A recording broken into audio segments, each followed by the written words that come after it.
Assalamu alaikum wa rahmatullahi wa barakatuh. وعليكم السلام ورحمة الله وبركاته. We're back again with another episode. Today we'll be discussing the importance of the Arabic language. So yeah, how's everyone feeling today? Alhamdulillah, Tired. feeling good. Good. How are you? Not bad, you know. It's just time is of the essence. Yeah, alhamdulillah. Let's get started. Okay, cool. Let's start. Why is learning Arabic important? Who would like to answer? Because, well, firstly, you need to know. Every Muslim needs to know at least a little bit of Arabic for example, for praying and stuff like that. That's like the bare minimum, right? You need to know how to read Fatiha and all that stuff, and how to read and write the Quran. Not write, sorry. Read and recite the Quran. Yeah. So obviously that's a must on every single Muslim, right? Every single Muslim needs to know how to, at least a tiny bit of Arabic. And then after that, right, it's just there's so many benefits and so many fruits of learning the Arabic language as opposed to someone who doesn't know Arabic. You know what I'm saying? Because Islam is the Arabic is the language of Islam, you know what I'm saying? The Quran was revealed in the Arabic language. Allah says so many times in the Quran, you know what I'm saying? Quran Arabic. Yeah. So like it has like to understand the religion properly and fully and comprehend it fully, it's a must that you learn the Arabic language.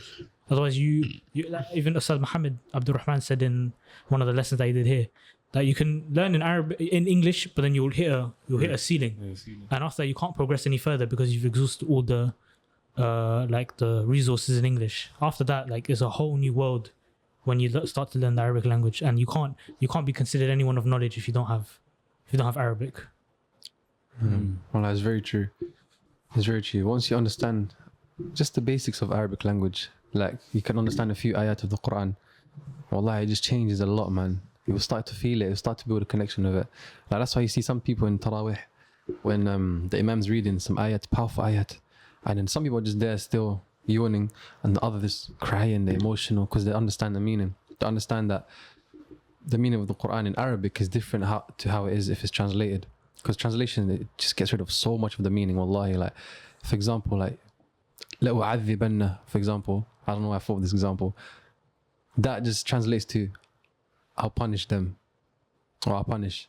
But then in Arabic, there's so many grammatical rulings in that just one word, the lam, the nun. So wallahi, there's so much. And then if someone says it in Arabic, لَأُعَذِّبَنَّ, like I'll surely punish him.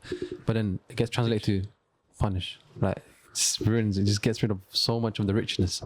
So yeah, so in terms of the meaning and even access to knowledge as well, there's a lot that hasn't been translated to English, to the English language. A lot of books, a lot of masail, a lot of Islamic issues and rulings and stuff like that. And they'll never be translated because they're too big and too heavy to translate. Yeah. Like, for example, say if you had access to the Arabic language, you can just literally pull out any book in the library and start reading it. For example, you know the book Sirah A'lam Nubala? That hasn't been translated, right?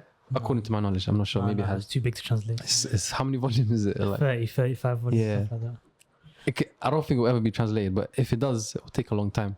But even that, someone that doesn't know Arabic, they can't just pull it out and just benefit from the book, like the lives of the Salaf. They can't, because they don't have access to the Arabic language. So yeah, it's very important in terms of access to knowledge and understanding the whole religion, literally. Anything you want to add? Yeah. I mean, like, for example, say like you want to become a scholar, yeah? Like a person, for example, like usul al-fiqh, yeah? The science is basically just Arabic, isn't it? The science, like the way you extrapolate rulings and stuff.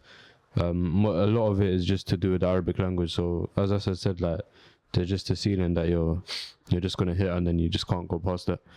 And also like just like the secrets within the Quran, like that someone who doesn't know the Arabic language, they just won't see like why is ism used instead of a fi'l, and why is this come before and this that, when you know like the sentence structures and stuff. Sometimes like something's muqaddam, like it's come before, muakhar, it comes after, like so many of those things that you just think like why is that. And then because like say you think about it but you don't know the answer, you can go to like all of the tafsir like of the Arabic language that are actually looking at the Arabic language in the Quran. But a person who doesn't know the Arabic language, he can't go and look in that tafsir and see why is this like that. Do you understand? So yeah, it's important, man. Even that, yeah. When like obviously to excel in any of the sciences, you need Arabic language in it. Even especially usul fiqh, because that's basically mostly based on Arabic language in it. But even when you're like memorizing the Quran, Arabic language, like knowing Arabic helps so much. In one way that you understand the meaning, so that if, say for example, you're revising or something, you know what word will come next, because if you choose another word, it won't really make sense in terms of the grammar or the meaning. And another way, like even like for example, say like if you know the Arabic, like you know nahw and stuff like that, you know there's like a harf jar right before the word. You know that the next word is going to be majrur, is going to end in a kasra because it's because the ala, or for example fi or something like that comes before it. So even that, then that will click in your head and be like, okay, now this has to be. Like if it can't be a different harakat, it has to be that one. So it helps with your memorization. Yeah, exactly, and it makes your hifz so much stronger. No. Yeah. Not even that, even just basic nahw when it comes to memorizing the Quran. Wallah, if you make mistakes in nahw, sometimes you can change the whole meaning of some ayat. You know, you can even fall into shirk. Like I saw this one video of there's an ayah in the Quran. إنما يخشى الله من عباد العلماء. If someone was to switch the fatha and dhamma around, إنما يخشى الله من عباد العلماء. Na'udhu billah. Basically, just translate the ayah. The correct ayah, the meaning of the ayah is those who fear Allah from His slaves, the most is the scholars or people of knowledge. But if you just change the dhamma, you make it inna mashallahu, and then you made the ulama'a. Now you just switched both. You're saying the people, the ones that fear the scholars the most of their creation is Allah, and that is major shirk. You just because of one haraka. But if you knew like nahw, basic nahw, like okay, that's the fa'il, whatever, etc. You would know like okay, I won't make that mistake, for example. So yeah, it can change the meaning, man. Wallahi. Even in Surah Fatiha, have you guys seen the video of the Iyaka and Iyaka? Yeah. Some people say Iyaka na'budu wa Iyaka nasta'in. They changed it instead of saying Iyaka na'budu. And I heard apparently Iyaka is sun. So you're worshipping the sunshine or something like that. But Iyaka means to you worship. Even that, just a double letter can change the whole meaning. So that's why it's so important. We're not even saying to like, I don't know, learn nahw like from the start to the end, become Sibawayh or something. Nah, just basic Arabic. Well, it helps a lot. Yeah, it goes a long way. It goes even a long just way. a little bit. But even then, when you start learning a little bit, you're not going to want to stop. Yeah, you'll get hungry. You just want to keep learning more. Yeah. Nahw and learning Arabic is actually is a beautiful science, you know. Yeah. And you see the fruits of it in every single science that you go, like I said before, especially in the Quran. And my ustad said to me, is like, the whole reason, the objective to learn Arabic is to understand the kalam of Allah subhanahu wa ta'ala, to understand the speech of Allah. Like you're reading the Quran, but you don't know what it's saying, you know what I'm saying? But if you know Arabic, you're understanding the words of Allah subhanahu wa ta'ala, what He sent down to His creation. And what's better than understanding that, you know what I'm saying? Then afterwards, of course, understanding the sunnah and the speech of the ulama and stuff like that. And like that's the main objective, man. Like if you understand the speech of Allah subhanahu wa ta'ala, then that's everything, you know what I'm saying? Yeah, no. Even if that's your only motivation to memorize, that's a huge, like, you know, goal to achieve. Yeah, you want to understand the speech of your creator. Imagine someone created you, sustained you. He's the one that has the source of everything. Like he gives everything that you want. Like just ask him for it. He has all the riches of the dunya and the akhirah.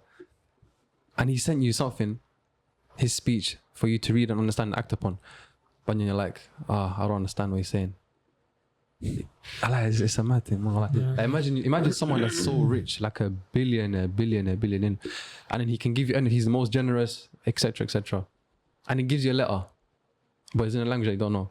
Would you at least not try to understand what he's trying to say to you? At least. Or forget that, even just reading it, a lot of us, subhanAllah, we neglect reading it at all. But imagine you would try to understand what he's saying. Okay, this is that, da. Walillah al-mathal a'la. Of course, Allah's example was greater. But imagine Allah, He sent you the Quran. He sent it to all of us. But then we don't try. At least understand the stuff that we read every day in prayers. Surah Al-Fatiha. Yeah, exactly. Or the short surah. I don't know, Surah Qur'an bin Nas, Falaq. Basic stuff that we just read every day in Salah. Allah aid us. And that's just a drop in the ocean, because I think Islam, as a religion, is the most academic and the most like knowledge-based religion, right? Yeah. So obviously, and like I'd say about 96% of the whole of like knowledge of Islam is in Arabic. Like what we have in English is literally nothing compared to what is available in Arabic. Books that you won't even like think of that would have been written. They're written on subjects that you wouldn't even think about. So like to access that, like it's like a treasure chest, right? It's right there in front of you, but you don't have the key. You know what I'm saying? Nah. And everything in there you won't be able to access because you don't know Arabic. You know what I'm saying? Well, that's true. It's a key. Wallah, it's a key. It's the key. It is. Yeah. And something Shaykh al-Islam ibn Taymiyyah, he said that, you know, the Arabic language is a symbol of Islam and its people. I must have read this quote as well.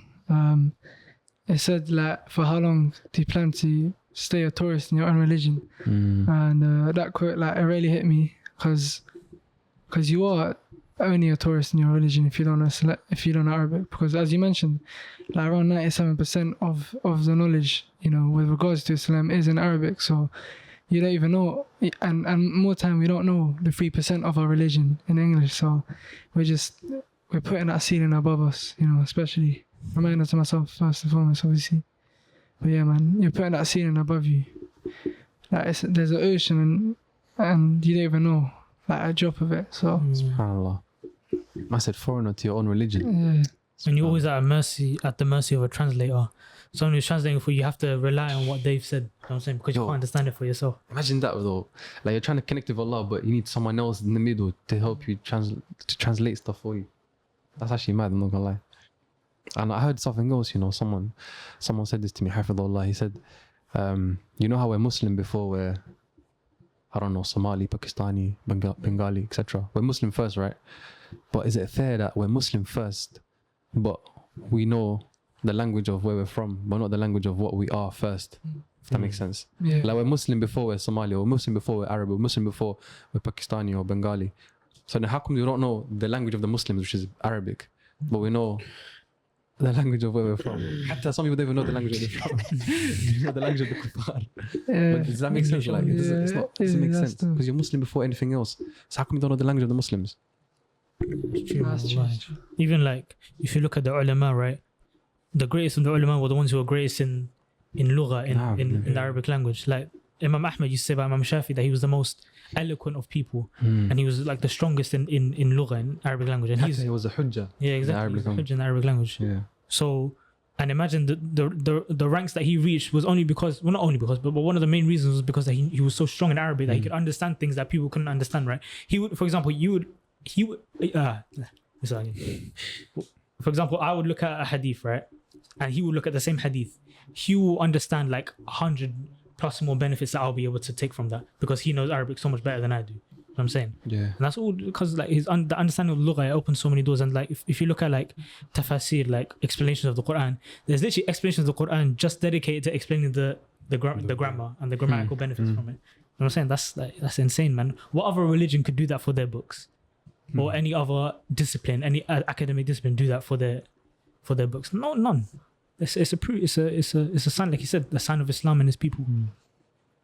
Oh, that's true. Even when it comes to the Arabic language, you know how there's a lot of deviant sects, right? And a lot of the times why they deviate is because the lack of understanding of the Arabic language. Like for example, the whole issue of the istiwa of Allah rising above His throne. Like a lot of them, there's a lot of kalam about them. What does istawa mean? It means this, is that. But the basic Arabic just shows that if you knew Arabic, if you were strong in Arabic, they wouldn't have these issues in Aqeedah and stuff like that. So that shows that Arabic can even affect, if you don't learn Arabic, can even affect someone's Aqeedah, you know. Yeah. Like your whole belief of you being a Muslim can be affected if you have issues with the Arabic language. And a lot of the doubts that you hear nowadays of different sects and stuff like that, it's all translated to English, and if you don't know Arabic. So then for you, it's translated in a way that's befitting their audience. Yeah, when you see it at first, you're like, oh, subhanAllah, that's a doubt. Like, wow, I've never seen that before. But then when you actually go back to the Arabic text and you understand it in Arabic, it's way different to how they translate and stuff like that. Even if you understand principles in Arabic language, like a lot of them, they basically teach wrong things to like support their beliefs in it. Yeah. Like Ustad Muhammad Abdul Rahman mentioned, like how some scholars or some people of innovation, right? They misconstrue principles in the language to fit their beliefs in it. So and like, they'll basically change the meaning of the Quran to support what they're upon, basically. And obviously it's a mistake. And like, for example, the istawa, I think some people say it means istawla and stuff like that. You know what I'm saying? But like, they don't have any basis. But the thing is, you won't even understand any of these principles or these arguments if you don't know Arabic. Yeah, You know exactly. what I'm saying? No. So how can you save yourself? Say the first person that comes to you is someone with these deviated beliefs, and he teaches you Arabic from his perspective, which is mistakes. That's what you know, because you don't know Arabic. You can't look for yourself. Do you understand? Yeah. Yeah. So how does one go about learning Arabic? Yeah, teachable. Yeah, just In a college. Yeah. no. There's still time to enroll. Yeah. A couple of spaces. If you do want to start your Arabic journey, Medina College is there. What else? But not even just the college, just like Arabic programs. That there's just so many. Yeah, just like yeah, you it's see a lot. on Instagram, like there's just a new Arabic program from like every institute. But what I say is just find a program and just stick to it, man. Don't just see another one and just say, oh, this one's better and that. No. Just do that and finish that, because something that Ustad Khalid mentioned, that if someone's jumping from like program to program, it shows that that person hasn't been given tawfiq by Allah. So a person just do one program, just stick to it, man. There's no need to jump about and just do nonsense like that. Yeah. And don't get disheartened if you're not like, if you don't pick up everything at the start. Because at the start, your main goal is just to understand what Allah is telling you. That should be your main goal, to understand the Quran, the Sunnah, and ilm in general, like just knowledge in general of the scholars. So yeah, that should be your main goal.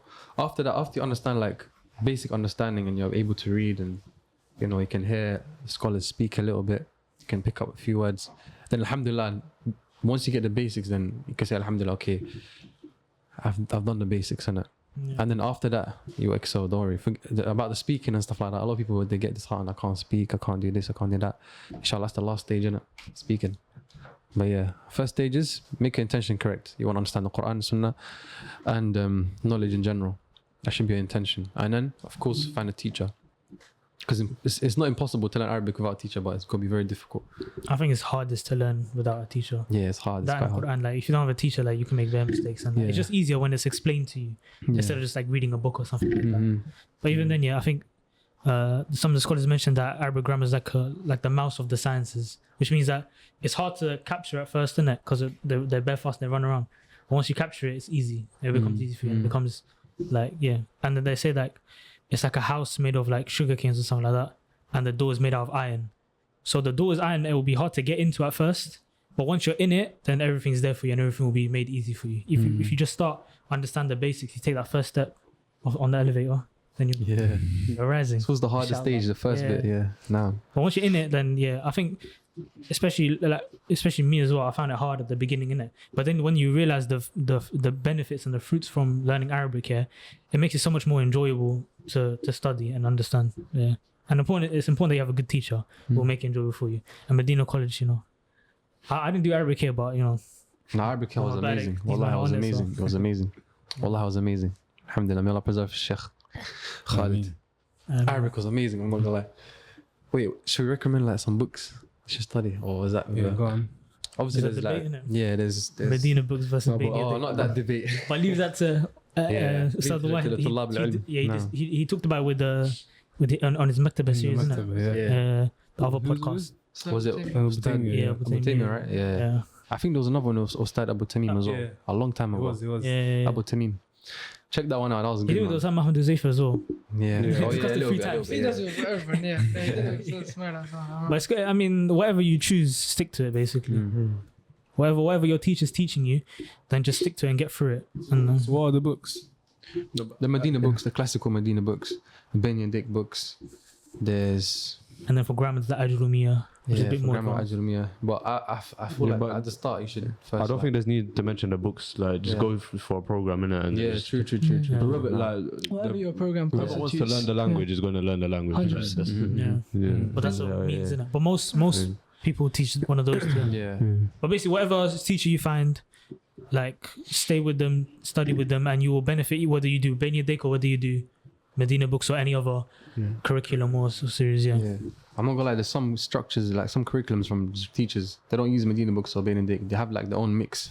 Some of those are very beneficial as well, wallahi. Yeah. Like they have everything in both books made into their one curriculum. And a lot of programs are like that. So just find a program and stick to it. That's Yeah. it.